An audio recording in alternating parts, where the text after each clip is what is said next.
Mog and Bunny by Judith Kerr. One day, Mog got a present. "Here you are, Mog," said Nicky. "This is for you. It's called Bunny."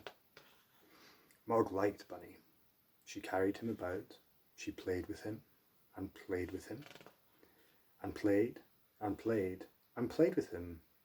He was her best thing. When Mog came to have supper, Bunny came too.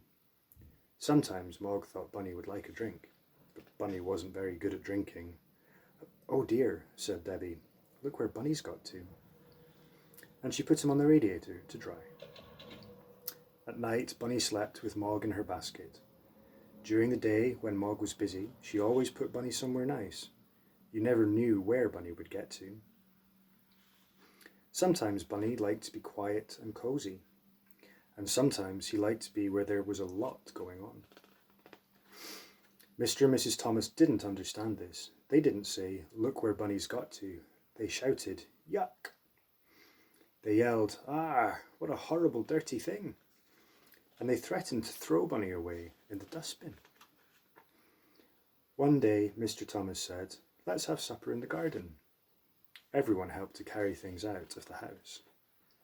It was a lovely supper. But suddenly, there was a crash of thunder and it poured with rain. "Quick, inside," shouted Mrs. Thomas.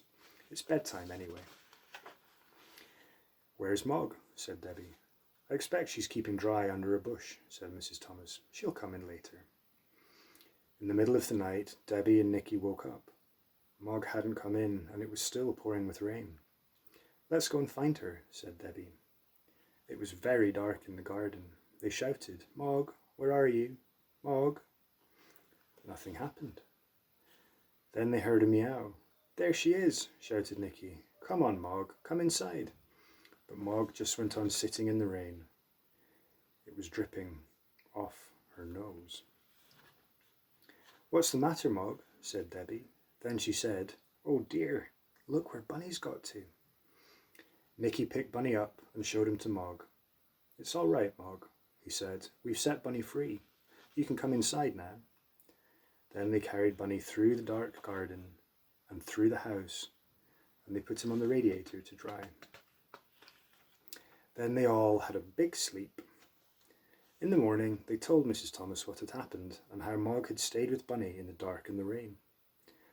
Debbie said, "You won't really throw Bunny away in the dustbin, will you?" Mrs. Thomas said, "No, never. It would make Mog too sad." Then she sighed and said, "Perhaps he's not quite so horrible now that he's been washed by the rain." They all looked on the radiator, but this is where Bunny had got to. Bunny's with Mog. The end.